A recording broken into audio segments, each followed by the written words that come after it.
Today I'm looking at the actual signals coming from the EXUP servo. There's a white wire with a red stripe. Hope you can see it right there. I'm probing that. I've got the bike in the diagnostics routine. It's on code 53. And I've unplugged the fuel pump so you won't have to hear me talking over it. But what happens when you cycle the switch? Cycle it again.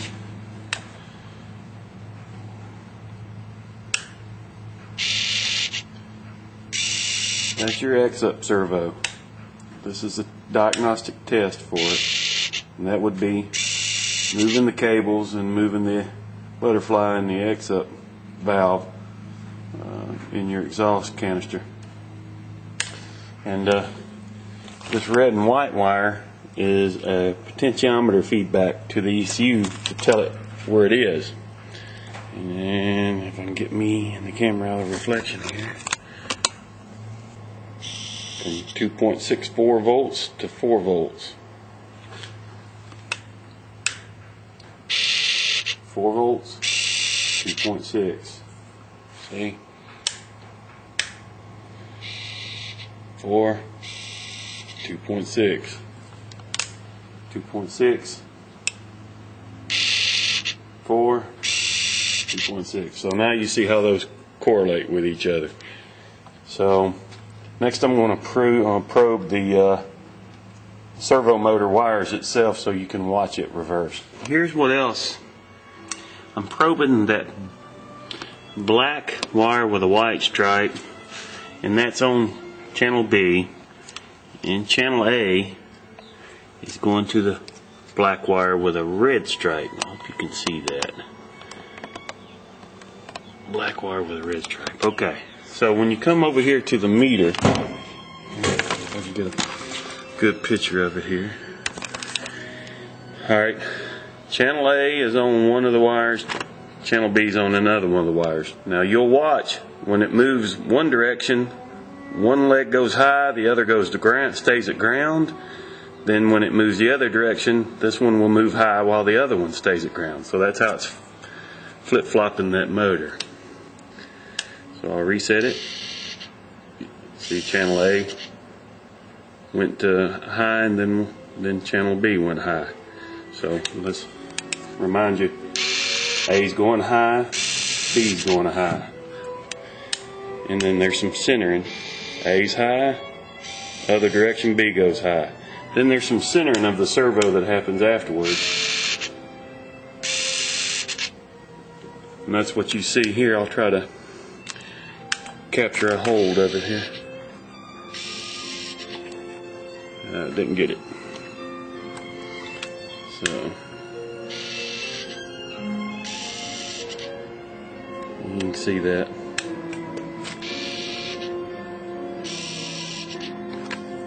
I missed it again. So anyway, you're getting a general idea. There, I caught it that time. So you're getting a general idea of what's going on here as this servo moves, how it's moving. So I'm going to try to simulate that input and see what we get. The resistor part of the potentiometer is from this pin to this pin. That's 10K, 10K ohms, and then that center pin is the wiper. So just want to document that real quick. Okay, this little set of relays that look like I dipped in glue and then rolled in my parts bin is the EXUP eliminator, servo eliminator version 1, revision probably 50. It started out as a nicely soldered together unit and has since had pots put on it and caps and all kinds of stuff, but it works. I wanted to show on the screen here. Get up here a little bit closer.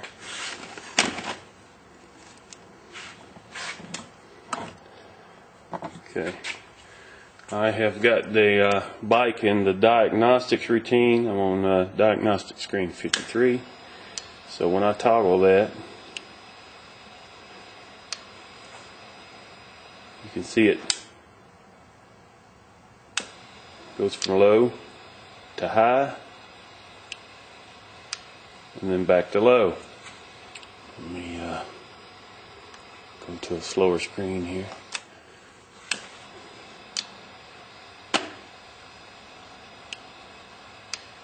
And back down to a low. That's exactly what you saw with the servo motor coming from the potentiometer output. And what I'm doing is I'm simulating that potentiometer output. You can even see a ramp to go into it and a ramp to come back out of it. That was done by a capacitor, because if I didn't put that in there, it would just do nothing but chatter. And I had to adjust the voltages to make it right so it wouldn't chatter also. I guess it was thinking that it had some overshoot. And since I'm in diagnostics,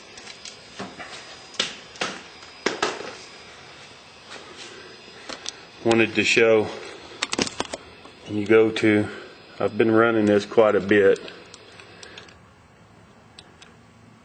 61, there's no codes, and there's no check engine light on it either. So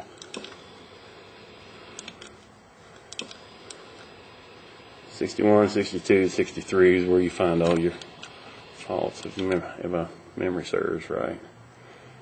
So when you start the bike up, they click and they do what they're supposed to. That's the EXUP servo eliminator. We're going to make it out of some much smaller relays when I actually build a board for it. There she is, done.